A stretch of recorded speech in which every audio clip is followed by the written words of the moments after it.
कौवे को देखकर यमदूत रोज मुस्कुराता था। कौवे को लगा मौत नजदीक आ गई है। उसका मित्र गरुड़ उसे हजारों योजन दूर ले गया, लेकिन वहां खुला यमदूत की मुस्कुराहट का रहस्य। नमस्कार मित्रों, हमारे चैनल धर्म कथा में आप सबका बहुत बहुत स्वागत है। आज हम आपको एक बेहद ही रोचक कथा सुनाने जा रहे हैं, तो वीडियो को अंत तक जरूर देखिएगा। तो आइए शुरू करते हैं। कहानी महाभारत और भागवत गीता की है। कई लोक कथाओं में भी इस कहानी का जिक्र मिलता है।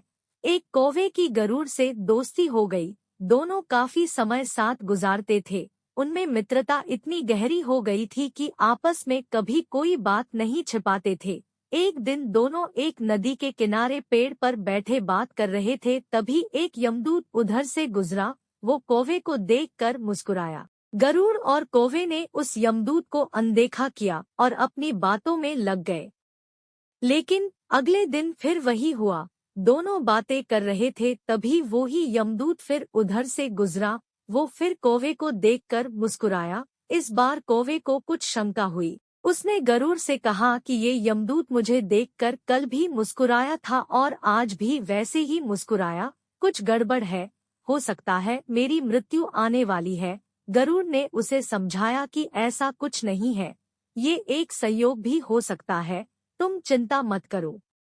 2-3 और ऐसे ही निकले। रोज यमदूत कौवे को देखकर मुस्कुराता। अब तो कौवे को यकीन हो गया कि निश्चित ही मेरी मौत नजदीक है। उसने गरुड़ से कहा, मित्र मैं मरना नहीं चाहता, लेकिन ये यमदूत जरूर 1-2 दिन में मेरे प्राण निकाल कर ले जाएगा। ये रोज ही मुझे देखकर मुस्कुराता है। गरुड़ को भी लगा कि हो सकता है कौवे का शक सही हो। उसने कौवे को धैर्य बंधाया। गरुड़ ने कौवे से कहा, तुम चिंता मत करो मित्र, मैं तुम्हें यहाँ से इतनी दूर ले जाऊंगा कि ये यमदूत तुम्हें दिखाई ही ना दे। गरुड़ ने कौवे को अपनी पीठ पर बैठाया और उस जंगल से हजारों किलोमीटर दूर कैलाश पर्वत पर ले गया। दोनों को अब ये डर नहीं रहा कि यहाँ कोई उन्हें परेशान कर सकता है। लेकिन वे जैसे ही कैलाश पर्वत पर पहुंचकर एक गुफा तक पहुंचे, वहां वो यमदूत पहले से ही मौजूद था। उसने कौवे को देखते ही उस पर पाश फेंक कर उसके प्राण निकाल लिए। गरुड़ देखता रह गया। उसने यमदूत से पूछा, तुमने इसे मारा क्यों?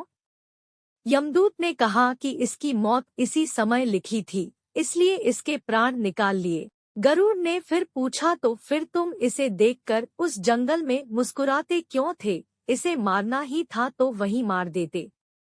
यमदूत ने जवाब दिया, इसकी मौत कैलाश पर्वत पर ही लिखी थी, लेकिन 4-5 दिन पहले इसे उस जंगल में देखकर मुझे ये आश्चर्य हो रहा था कि ये इतने कम समय में वहां पहुंचेगा कैसे, क्योंकि इसके पंख भी छोटे हैं और ये लंबी उड़ान भी नहीं भर सकता, तो हजारों योजन दूर कैलाश तक ये पहुंचेगा कैसा? यही सोचकर मैं रोज मुस्कुराकर गुजर जाया करता था, लेकिन भाग्य देखो, तुम इसके परम मित्र ही इसे यहाँ तक इतने कम समय में ले आए। कहानी की सीख। जीवन और मृत्यु भाग्य की ही बात है। इससे कहीं भी छिपा या बचा नहीं जा सकता। जब तक जिंदगी है तब तक कोई आपको मार नहीं सकता, लेकिन अगर मृत्यु निकट हो तो कोई कोशिश आपको बचा नहीं सकती। तो दोस्तों, मौत एक ऐसा अटल सत्य है जिसे कभी कोई नहीं बचा पाया है। उम्मीद करते हैं आप सभी को आज की ये रोचक कथा पसंद आएगी। वीडियो पसंद आए तो वीडियो को लाइक करें और चैनल को सब्सक्राइब जरूर करें। हर हर महादेव।